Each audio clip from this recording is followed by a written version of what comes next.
Mewtwo is iconic in the Pokémon franchise. It's the antagonist in the first movie, there's a sequel to that in Mewtwo Returns, and it makes an appearance in Genesect and The Legend Awakened, along with Detective Pikachu. It's also the Pokémon that players like me first discovered when they defeated the Elite Four for the first time in Pokemon Red and Blue and ventured into Cerulean Cave. And it also seems to hold up pretty well in solo runs throughout the years. But I could be wrong on that, because I haven't played Mewtwo in Gens 2, 3, 4, 7, and beyond. But today, let's see how the genetic Pokemon does in a solo run of Pokemon Black. Rules are in the description. I'm going to start with pointing out some of the obvious things about Mewtwo. Let's start with its stats. They're really good. 680 base total, great special attack and speed, the 110 physical attack is great, and the 90 in both defenses is good enough. Today I went with a hardy nature for this playthrough, but I'm sure you'll let me know in the comments if you would have chosen a different one. Next, Mewtwo is in the slow level up group, and with the Gen 5 experience curve, this means any type of grinding you have to do, especially against wild Pokemon, is going to suck. And Mewtwo has to do that early on, because the first mandatory battle against N, he has a Dark type, and with a starting set of Confusion, Disable, and Barrier, we have nothing that can hit his Purloin. So after I defeat my rivals in my bedroom, I'm going to run around in the grass here, knocking out any wild Pokemon I come across until we hit level 8 and learn Swift. This doesn't take very long though, only about 3 minutes real time. And the nice thing about Swift is that it takes advantage of our special attack stat and isn't a terrible option for the early part of the game. And speaking of the early game, nothing is going to stand in Mewtwo's way. I do go to the Dream Yard to get in some additional training once I reach Stridon City, and after battling Charon at the trainer school, I head to the gym. Because I replaced Tepig in this playthrough, we're going to be facing Cress. It's been a minute since we've seen him in a video, and sadly, no intro for him. Confusion is a 2-shot on both the Lillipup and Panpour. Skipping past the Dream Yard stuff, I'll quickly cover Mewtwo's Learn Set and TMs. By level up, there's nothing that jumps out, at least early on. We get Future Sight at 15, which will have some early use, especially against Lenora, but not much afterwards. Psych Up at 22, Miracle Eye at 29, Mist at 36, Psycho Cut at 43, Amnesia at 50, which raises your special defense in later generations. Power and Guard Swap at 57, Psychic at 64, Me First at 71, the Excelgor Special, Recover at 79, Safeguard at 86, Aura Sphere at 93, which is a fantastic move, but Mewtwo is going to beat the game well before level 93, and its signature move, Psy Strike at level 100. Through TM, it gets a lot. It gets 2 setup moves in Calm Mind and Bulk Up, which are both unfortunately in the post game, and it has quite the variety in physical and special coverage. I double clipped this TM list so it's a bit easier to read, and you can pause the video and look it over. Its ability today is Pressure, which doubles the PP of my moves my opponent uses, and this could be useful. Also, as a heads up, I'm going to be skipping a lot of the battles against Charon and Bianca in this playthrough, as you've already seen, because Mewtwo just doesn't struggle against them, especially early on. We're going to jump ahead to Nakarine City. I'm going to deposit my HM users and head west to grab the TM for Rock Smash. I grabbed this to have super effective damage against Lenora's Pokemon, but I end up not using it, just because I like the moves on my set currently. I'm also going to battle the Nurse before Pinwheel Force so I can have a fast heal on my way out, along with picking up this Ether. I'm not going to venture south for optional training. I'm feeling confident with Mewtwo, so I run back to the gym. I make quick work of N. I'm not going to bother showing you that battle, or the battle against Lenora's gym trainers, so let's cut right to the strongest gym leader in Unova.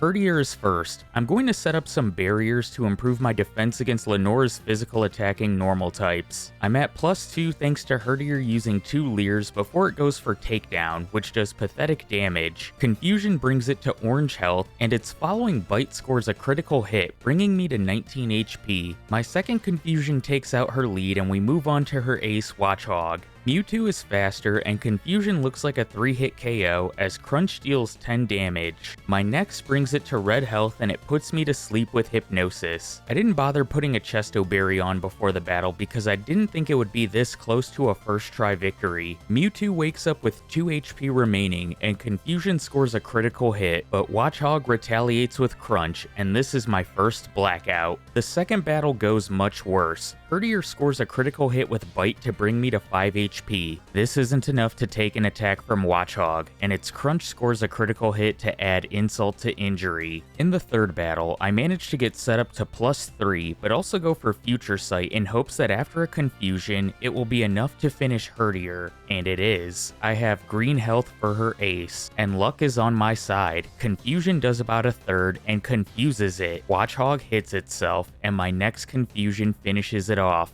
Third try victory. In Pinwheel Forest, it's business as usual here. I'm going to battle the Rangers for Chesto and Pecha Berries. While here, I'm also going to pick up the TM for Grass Knot. My thought process at the time was that this could come in handy for Clay, along with having super effective damage against Charon's Oshawott line. Let's jump ahead to Castelia City. It's business as usual here also. I'm going to pick up the TM for Rest, along with heading to the Battle Company to grab the Scope Lens. I forced Team Plasma to give Bianca her Muna back so that I can make it faint when we leave town later, and it's off to Berg's gym. Despite the trainers technically having a type advantage over Mewtwo, it doesn't struggle here, but why would a legendary struggle against a bunch of weak bugs? I do run into one of the optional trainers here, which is a bit annoying, but I don't think Berg is going to provide a challenge.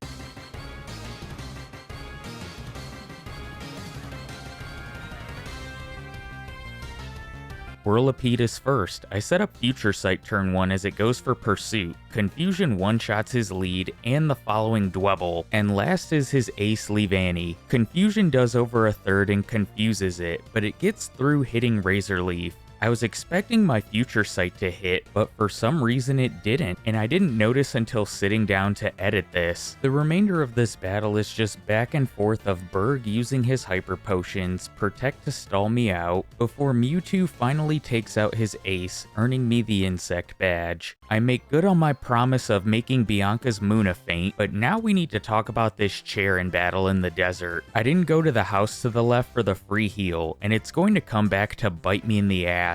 Confusion one-shots Pidove and Pansear before Liepard comes out. Mewtwo is faster, and Swift leaves it on low red health, and Pursuit does the same to me. While I knock it out the next turn, the Sandstorm takes Mewtwo out, and because I haven't saved, I have to take the Blackout. I fix this in the next battle. I can two-shot Liepard with Swift, and one-shot his ace Dewott with Confusion. Nimbasa City. I head to the Pokemon Center and purchase the TM for Return. Mewtwo's friendship is only 154 at the moment, giving Return a base power of 61, so I'm going to hold off on teaching this move for now. I also tried to purchase the TM for Light Screen, but didn't have enough money. That TM is really only going to be useful in the post-game. Other Nimbasa errands: grab the HM for Strength, play Dress Up with Bianca, ride the Ferris wheel with N, and then crush his team. Don't let my 51 HP fool you. The Sigilif got a critical hit, but Mewtwo was never in any danger of losing this battle. Alright, let's face the Electric type specialist, Elisa.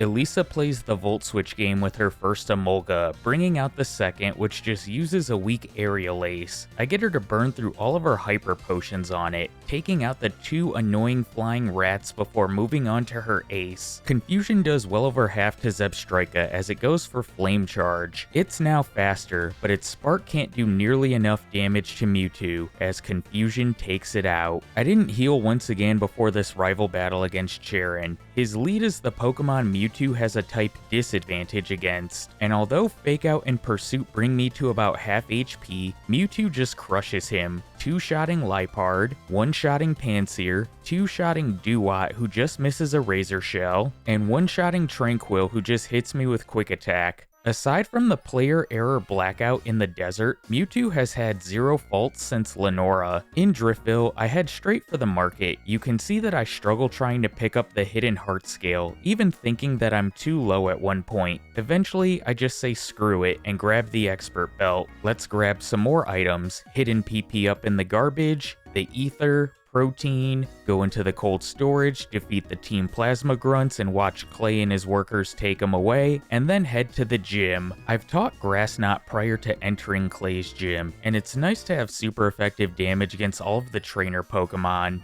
And I remember thinking to myself at the time, man, it's great to have super effective damage on the steel ground type Drillbur, but Drillbur is just a pure ground type. That's one I always forget. Oh well. Anyway, the battle against Clay is not a problem. Grass Knot easily one-shots the Crocorock and Palpitoad, and two-shots Excadrill, who I still outspeed after it uses a Bulldoze. I get the HM for Fly from Bianca as I leave town, after defeating her of course, and it's time to head to Chargestone Cave. I talked to the Nugget Brothers because I'm going to want some more money to buy the light screen TM later, and I should also note that I didn't pick up the Balm Mushroom despite playing this a day or two after doing Excelgor. I guess playing a Pokemon as bad as that one, I wasn't thinking about it. The Plasma Grunts don't give Mewtwo any trouble, despite that it kind of has Volcarona syndrome at the moment. What I mean by that is that the base power of its moves are starting to fall off. It does help that Mewtwo has a higher physical and special attack stat than Volcarona, along with a lot more move diversity. And with my friendship currently in the 200s and rising, I could teach Return now, which would have a base power of at least 80. And there's also the TM for Bulldoze for extra coverage, even though its base power is only 60. I'm 5 levels away from Psycho Cut, which will be a nice boost in power over Confusion, and there is a move I can grab on Route 7 that'll help out some as well. Anyway, I finish up business in Chargestone Cave grabbing the Bright Powder, the Rare Candy, and battling N. I have to two-shot his lead Boldore due to its sturdy ability. I can one-shot Joltik with Confusion. I have to 3-shot the Pharaoh Seed and 2-shot the Clink with Confusion. Bulldoze could have possibly sped this up.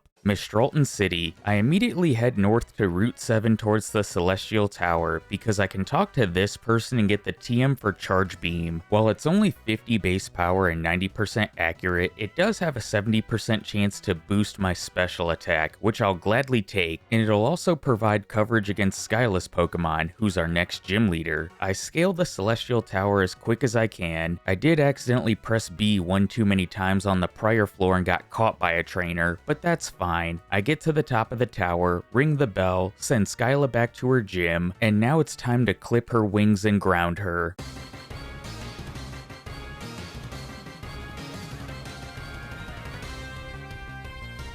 Swoobat is first. Charge Beam one-shots and boosts my special attack. Unpheasant is next. Charge Beam one-shots and gives me another boost. Last is Swanna. I miss a Charge Beam as it sets up Aqua Ring, but my next one-shots her Ace. Did you expect anything else in this battle? But once again, I need to talk about Charon. The Unpheasant wastes my time with Detect. Charge Beam misses once, and when it finally does hit, it one-shots but doesn't give me a special attack boost. Liepard is next, and I'm actually speed-tied with it. After a Fake Out, Charge Beam does well over half, giving me a special attack boost. It eats its Citrus Berry and hits me with back-to-back assurances, leaving me at 28 HP for Simisear. While I can one-shot it with Confusion, Dewott has priority Aqua Jet, giving Mewtwo its first actual reset of the run. In the next battle, I didn't get a boost from Charge Beam, so Confusion doesn't one-shot Simisear, allowing Flame Burst and Hail damage to bring me to red health. And once again, I'm not going to make it past Dewott because Charge Beam leaves it on low red health, and I get the special attack boost as a haha in your face before getting finished by Water Pulse. Attempt 3. 2 Charge Beams take out Unpheasant and I get a boost from one of them. After the Liepard hits me with Fake Out, Charge Beam gets a great roll, finishing it off and giving me another boost. And at +2, Confusion can one-shot both Simisear and Dewott. We're moving on. Inside Twist Mountain, I'm going to grab the Hidden Rare Candy, the Substitute TM, and once I enter Icyrus City, I'm going to grab the Brick Break TM from the old lady here, grab the rare candy south of the gym, and crush Bryson because he's an absolute joke. Dragon Spiral Tower, you guys know by now, there's not a lot to talk about here. It's just another stretch of the game battling against Plasma Grunts and their Watchhogs, Trubbishes, and whatever dark types they might have. Normally I put a Yu-Gi-Oh bit here, but I couldn't really think of any good ones when it came to Mewtwo. The first that popped into my head was Magical Scientist, since Mewtwo was created in a lab. I asked a couple friends, and one of them suggested Summon Skull, which I can't see any similarities unless Summon Skull is a 6'7" monster like Mewtwo. Also, I hate that I incorporated that into a video. I hate that meme, it's stupid as hell. Anyway, I thought a little more about it, and then I thought about Zera the Mant being similar, but not really. I feel like Mewtwo would be a ritual or fusion monster because it's such a powerful beast. About a year ago, I played a Forbidden Memories ROM hack where all of the monsters were replaced with Pokemon, and Mewtwo was a 5,000 attack and defense beast, and it was like the third duelist in the game that played it against me. I really wanted to make a video on that hack, but the difficulty between duelists, combined with that I had to use cheats to make any type of progress, it just wasn't very fun and I didn't think it would be very interesting. There was a patch that apparently fixed all that, but it wasn't working for me. But that's neither here nor there. We know that Mewtwo could easily crush a Red Eyes Black Dragon, so sorry N. And with that out of the way, let's take care of some errands before the Relic Castle. Route 16 candy, Anvil Town candy, Desert Resort candy. I also grabbed this heart scale in the Desert Resort because for some reason I thought Mewtwo learned Recover before level 79, and I think I was confusing it with the Generation 6 learn set because it learns it at level 50 in those games. Just a mistake on my part for an additional small time waste. Within Relic Castle, I can grab the TM for Shadow Ball. Nothing like having super effective damage for 2 League members while also using your higher special attack stat. Of course, we confront Getsis at the bottom of Relic Castle. This won't be the last time we come here. Get the Lightstone from Lenora, head to Pinwheel Forest for an extra candy, along with Route 2, beat Bianca one last time before entering Opelucid City to battle Drayden. I'm happy to report that in this run, there were no mishaps against any of the Drudigans in the gym. I'm really looking forward to running that Pokemon. I think it'll be really good. I just wish the Life Orb wasn't locked behind the battle subway. Maybe at the end of that video, I'll do a little extra something of giving myself the Life Orb from the start just to see how fast it can go. Before I head towards the final battle against Charon in Victory Road, I'm going to take a trip back to Wellspring Cave. Here, I'm going to grab the TM for Focus Blast, along with grabbing the Shell Bell from the old man in Driftville. Charon time. Just like last time, Unpheasant wastes my time with Detect. I miss Charge Beam, and when I do hit, it doesn't one-shot, but I do get a special attack boost. I finish it and move on to Liepard. I picked up Focus Blast for this thing and Grimsley, but as you see, I didn't teach it before the battle, so I opt for Return, which is at max power by this point. Liepard barely survives, recovers from its Citrus Berry, and retaliates with Slash, but on the next turn, it goes for Night Slash, doing massive damage. I finish it and move on to Samurott. I was hoping Charge Beam would have enough damage, but it survives on a sliver, goes for Aqua Tail, and finishes off Mewtwo. In the next battle, the Unpheasant just goes for Razor Wind, so I can 2-shot it with Charge Beam, the second of which boosts my special attack. I can 2-shot Liepard with Return, as it just goes for Taunt and Slash, so I have plenty of HP for Samurott. I miss my first Charge Beam and get hit by Aqua Tail, before my next leaves it on a sliver while also boosting my special attack as I get hit by another Aqua Tail. I finish off the Water Starter and move on to Simisear. Psycho Cut leaves it on low red health as it goes for Flame Burst, which I didn't expect to do much, but it leaves Mewtwo on 2 HP. This battle was a close one. There's never a lot to talk about in Victory Road. I feel like the one day I do is going to be when I grab the Dragon Claw TM with a Pokemon. For today, I grabbed the rare candy and scale the mountain to the Pokemon League, taking on a couple optionals along the way, mostly spinners I got caught by. Mewtwo is going to be starting the league at level 54, and I think only Grimsley could present problems, but there's only one way to find out.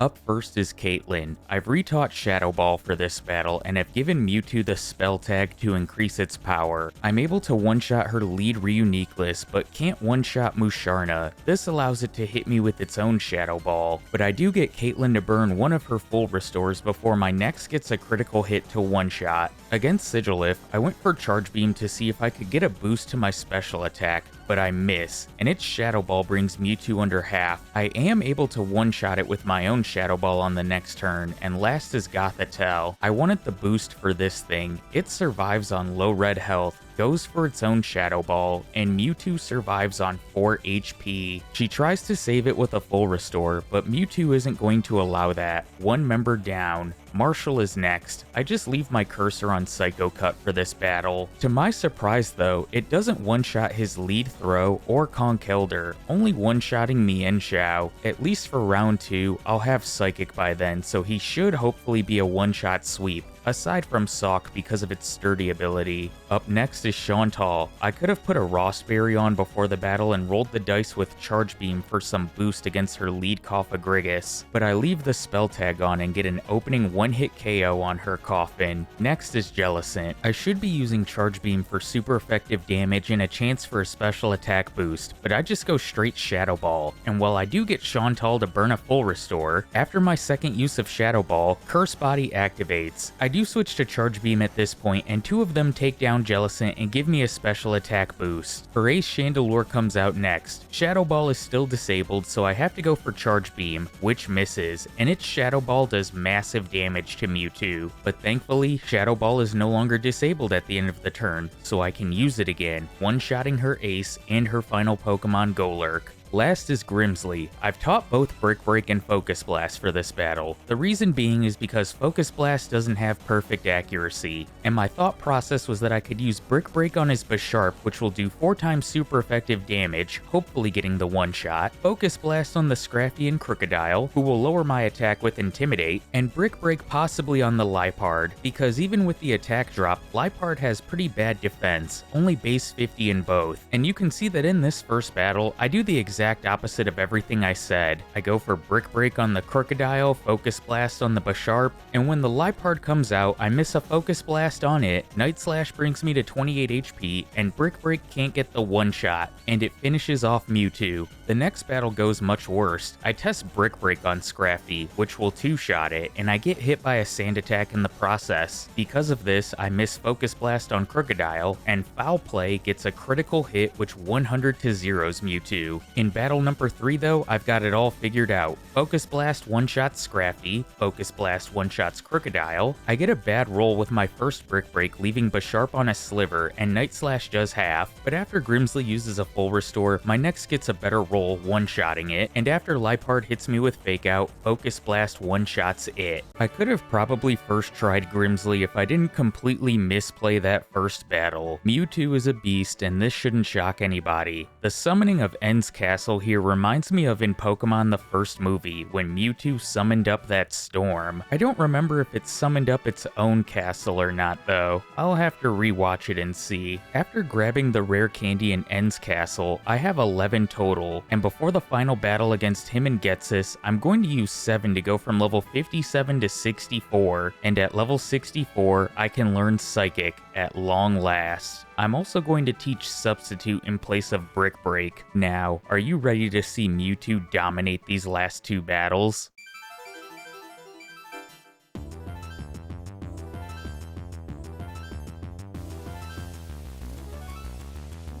Zekrom is N's lead. Psychic will two-shot as Fusion Bolt does about a quarter to me. I'm also going to use Psychic on Caracosta because of Sturdy, and its Crunch brings me under half. However, since N will use his full restore, I don't have to worry about it hitting me with another. He sends out his second fossil Pokemon Archeops next, and Psychic one-shots. This is going well. Kling Clang follows. Focus Blast decides to miss twice as Flash Cannon brings me to 24 HP before my third hits and one-shots. The frail Dark-type Zoroark comes out next. Focus Blast thankfully doesn't miss and one-shots the Glass Cannon. Last is Vanillix. Focus Blast, with its last use, pulls through again, hits, and one-shots. We're going to jump straight into the battle against Getsis. Set up Substitute on the Coffin to block Toxic. Psychic is a 2-hit on this thing, and Getsis will eventually burn through all of his full restores, allowing me to take it out. Focus Blast then one-shots Bisharp. Psychic one-shots Electros.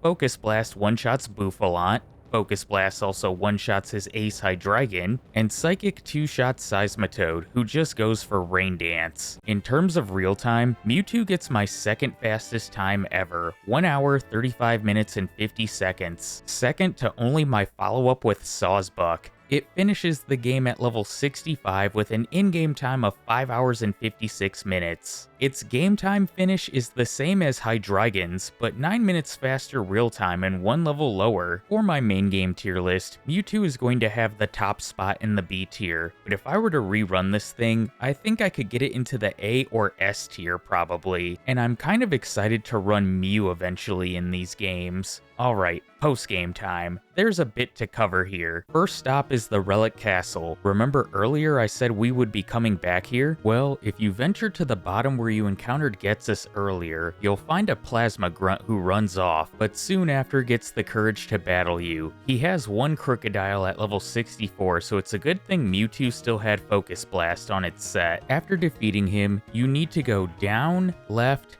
and left again to find the Sage Ryoku. After he finishes going on and on blabbing about whatever he's blabbing about, he gives you the TM for Calm Mind. Finally, a setup move. I'm going to skip showing you things like grabbing the HM for Waterfall, the Lost Lorn Candy, the Abundant Shrine Candy, the Flamethrower and Psychic and Bulk Up TMs, and we're going to jump straight to the Giant Chasm. There are 2 TMs I pick up here. The first is Ice Beam, and the other is going to be the Psyshock TM. I think if you were to play the postgame with Mewtwo, you could definitely skip both of these, because Ice Beam really was only used for one trainer, and in the battle of Legendary versus Legendary, Mewtwo shows it's the superior Legendary and is rewarded with 5,000 experience points. If you're wondering who that one trainer is that Ice Beam is useful for, it's Cynthia. And really, it's only to use against her Spiritomb, because it's immune to Psychic. There are other moves I could have used, and I could have taught over Psychic with a move like Flamethrower since I picked up the TM for both moves, but I decided not to. I'm not going to narrate this one. I set up a substitute, set up to +6, and Mewtwo crushes the Sinnoh champion. With Cynthia defeated, the only thing left to do is take on the league rematches. Well, I could get 2 extra rare candies in Mistralton Cave and Challenger's Cave. Grabbing those are a huge time sink, especially Challenger's Cave when you have to get past a trainer like Veteran Sean. So let's go ahead and start with Marshall. This is by far our easiest matchup, because Breloom keeps going for Spore before switching to an attacking move, which can't even break my sub. I set up to +3, even though I probably didn't need this much setup, and crush him.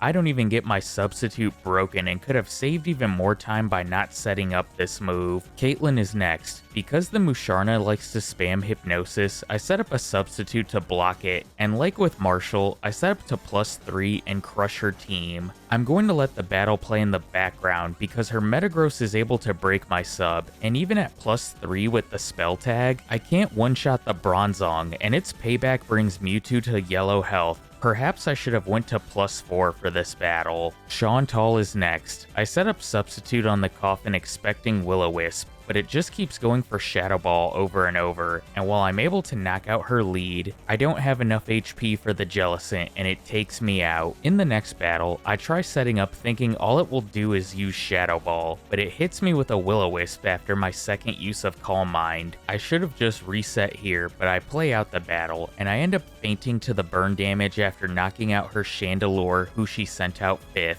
Attempt 3, set up Calm Mind, tank a Shadow Ball, then knock out the Coffin. Unfortunately, Shadow Ball gets disabled against Jellicent after it fails to knock it out, as its own Shadow Ball brings me to yellow health. Because she's going to use a full restore, I set up another Calm Mind. Psychic can't take out the Jellyfish, but its Shadow Ball can't take Mewtwo out either because of the special defense boosts. I take it out the next turn, and Mewtwo is no longer disabled. I didn't see this text go by in real time, so I went for Psychic on Frostlast, which at +2 knocks it out, and Shadow Ball at +2 from here is more than enough for her remaining Pokemon. Grimsley is last, and the first battle ends quickly. Sharpedo's Night Slash is able to 2-shot without a crit, and after I miss a Focus Blast on turn 2, it quickly ends me. In the second battle, Focus Blast doesn't miss, but I have half health for Crocodile, who easily finishes me with a foul play when Focus Blast misses. Before my third attempt, I teach Grass Knot in the place of Substitute. Since it doesn't have any use in this battle, I can one-shot Crocodile with this move, but then the Liepard just finishes Mewtwo. If you're wondering why I have less health than normal, Grass Knot triggers Rough Skin from Sharpedo. I'm going to try not setting up right away in the next battle. Grass Knot does one-shot Sharpedo, and the Shell Bell recovery nearly heals all of the lost HP from Rough Skin. It doesn't quite one-shot Crocodile, who hits me with foul play, but Grimsley is going to use a full restore the next turn, so I can go for Calm Mind and then one-shot it with +1 and get back to green health for Liepard.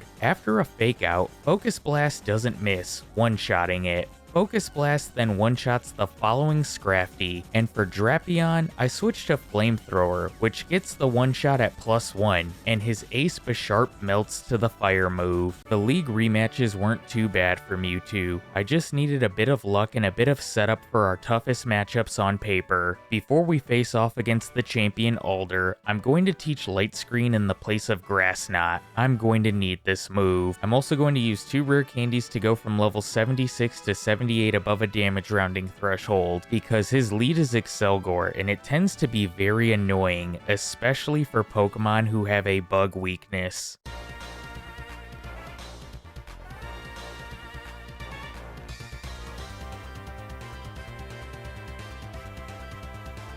Against his lead Excelgor, I'm going to set up Light Screen to lessen the damage from Bug Buzz while I set up Calm Mind. I set up to +2, and one of Excelgor's Bug Buzzes lowers my special defense before Flamethrower knocks it out. I do have the Shell Bell on to try and recover as much HP as possible. Thankfully, Focus Blast hits Bouffalant because its Mega Horn would annihilate me. His Ace Volcarona comes in next. Flamethrower doesn't one-shot as it sets up Quiver Dance, which increases special attack, special defense, and speed. Alder then heals it with a full restore as Flamethrower does half, and Volcarona now outspeeds, goes for Bug Buzz, and without my Light Screen in place, Mewtwo faints. The same thing happens in the second battle. Flamethrower leaves it on yellow health, it sets up Quiver Dance, and then Bug Buzz defeats Mewtwo again. In the third battle, I set up Light Screen and then use 3 Calm Minds before taking out Excelgor, but I'm taking a risk because if I miss a Focus Blast on Bouffalant, it's all over. Thankfully, I don't and move on to his Ace Volcarona, and at +3, Flamethrower is not enough to one-shot it. Maybe I should have gone into Mistralton Cave for at least the Rock Slide TM, which I could have paired with Bulk Up. Volcarona's Retaliating Bug Buzz leaves me on 19 HP.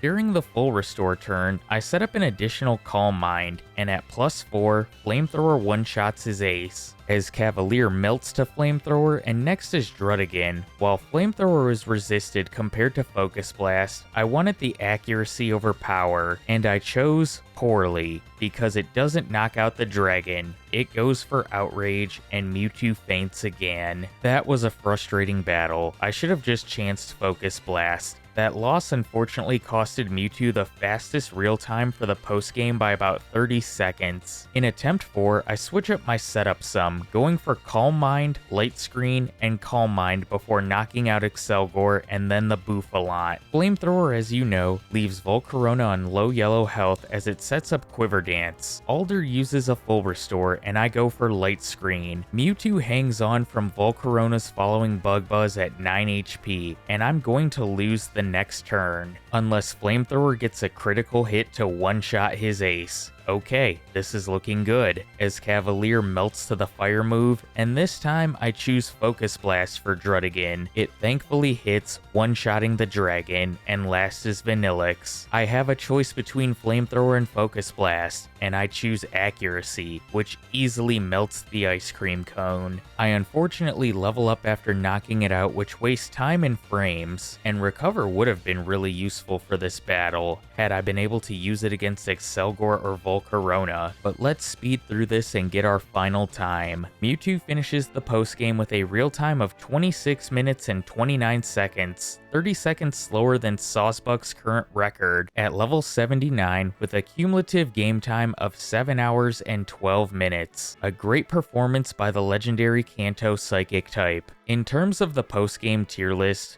for additional game time, Mewtwo finds itself in the A tier, barely missing the S tier by 2 minutes. But if I were to go by real-time finishes, Mewtwo would definitely be an S tier Pokemon. My first Psychic type in the books in this region, although I need to play one native to Unova. Reuniqueless perhaps? I really liked that thing when I used to battle with my friends. I managed to get a Life Orb and put it on it, and because of its ability, I never took damage, and its attacks were hitting so hard. I wish that item wasn't locked in the battle subway. I'd love to use it in a solo run. I should also play the last 2 Pokemon I said I would. When I originally brought Gen 5 to the channel, I said I wanted to play with the Pokemon I used on my original team, and while I have videos on Samurott, Escavalier, Haxorus, and Golurk, I still need to play with Crocodile, whom I'm looking forward to playing with, and Zebstrika, whom I'm dreading. I uploaded 10 videos of Generation 5 last year, and I hope to increase that number this year, already at 2 and counting. I would also like to do more Generation 6 with both X and Y and Omega Ruby and Alpha Sapphire. I only did 1 run of X and Y last year, but I have at least 3 runs filmed that just need to be edited.